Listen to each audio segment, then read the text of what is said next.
Pakistan super league PSL এর 10ম আসরে ব্যতিক্রমী এক মানবিক উদ্যোগ নিয়েছে ফ্র্যাঞ্চাইজি দল মুলতান সুলতানস। ইসরায়েলের আগ্রাসনে বিধ্বস্ত ফিলিস্তিনের গাজা উপত্যকার শিশুদের জন্য প্রতিটি ছক্কা ও উইকেটের জন্য বরাদ্দ করা হয়েছে 1 লাখ পাকিস্তানি রুপি, যা বাংলাদেশি টাকায় প্রায় 43,000 টাকা। এটাকে দারুণ উদ্যোগ বলছেন ক্রিকেট প্রেমীরা।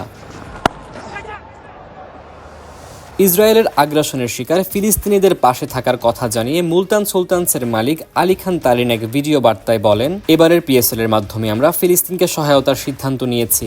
আমাদের ব্যাটসম্যানদের প্রতিটি ছক্কায় ফিলিস্তিনের তহবিলে 1 লাখ রুপি করে দেওয়া হবে।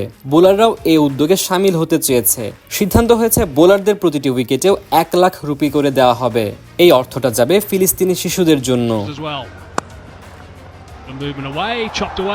জনপ্রিয়তার তুঙ্গে থাকা পিএসএল এবার কেবল রোমাঞ্চই নয়, দেখাচ্ছে সামাজিক দায়বদ্ধতার দৃষ্টান্ত।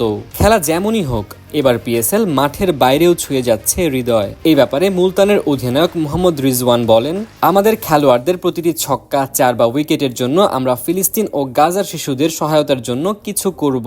ফিলিস্তিনের সহায়তা করার ঘোষণা দেওয়ার পর এখন পর্যন্ত একটি ম্যাচ খেলেছে মুলতান। ম্যাচটিতে ব্যাট হাতে ভালো করেছেন ফ্র্যাঞ্চাইজিটির ক্রিকেটাররা।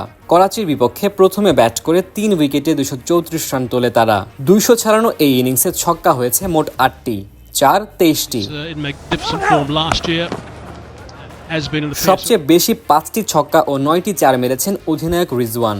অবশ্য অধিনায়কের 63 বলে 105 রানের ইনিংসের পরও ম্যাচ জিততে পারেনি মুলতান। করাচি কিংস 6 উইকেট হারিয়ে ম্যাচ জিতে নিয়েছে। প্রথম ম্যাচের পর মুলতান সুলতানসের এক্স পেজ থেকে জানানো হয়েছে, গাজার ক্ষতিগ্রস্ত শিশুদের জন্য 15 লাখ পাকিস্তানি রুপির অনুদান সংগৃহীত হয়েছে। মুলতানের পরের ম্যাচ 16 এপ্রিল ইসলামাবাদ ইউনাইটেডের বিপক্ষে। টুর্নামেন্টে আরও অন্তত 9টি ম্যাচ খেলবে মুলতান।